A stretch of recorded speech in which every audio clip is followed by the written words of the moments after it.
You know, if anyone ever talked to me the way I heard, the way she spoke to you. Sometimes, when she talks to me like that, I feel I'd like to go up there and curse her and leave her forever. Or at least defy her.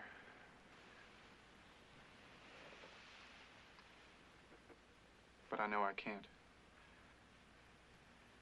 She's ill. She sounded strong. No, I mean, ill. She had to raise me all by herself after my father died. I was only 5, and it must have been quite a strain for her. She didn't have to go to work or anything like that. He left her a little money. Anyway, a few years ago, Mother met this man, and he talked her into building this motel. He could have talked her into anything. And when he died, too, it was just too great a shock for her. And the way he died. I guess it's nothing to talk about while you're eating. Anyway, it was just too great a loss for her. She had nothing left. Except you. Well, a son is a poor substitute for a lover.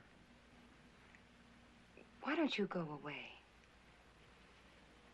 To a private island like you?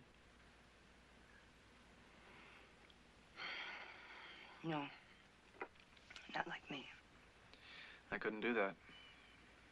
Who'd look after her? She'd be alone up there. The fire would go out. It'd be cold and damp like a grave. If you love someone, you don't do that to them even if you hate them. You understand? I don't hate her. I hate what she's become. I hate the illness. Wouldn't it be better if you put her someplace? You mean an institution? A madhouse? People always call a madhouse someplace, don't they? Put her in someplace. I'm sorry. I didn't mean it to sound uncaring. What do you know about caring? Have you ever seen the inside of one of those places? The laughing and the tears. And the cruel eyes studying you. My mother there. But she's harmless. She's as harmless as one of those stuffed birds. I am sorry. I only felt... It seems she's hurting you. I meant well. People always mean well. They cluck their thick tongues and shake their heads and suggest, oh, so very delicately.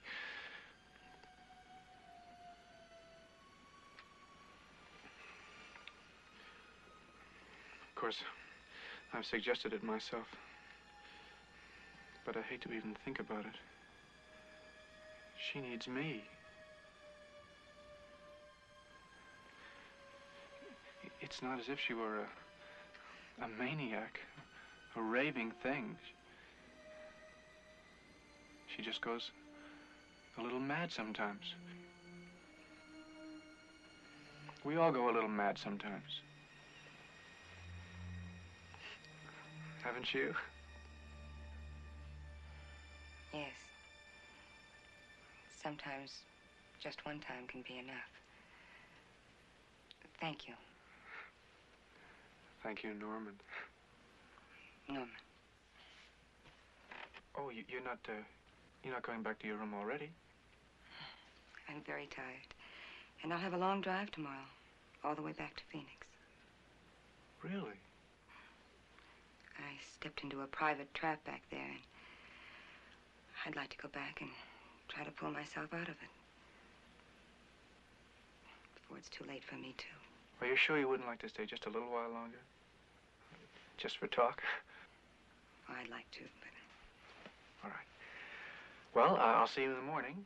I'll bring you some breakfast, all right? What time? Very early. Dawn. All right, Miss, Crane.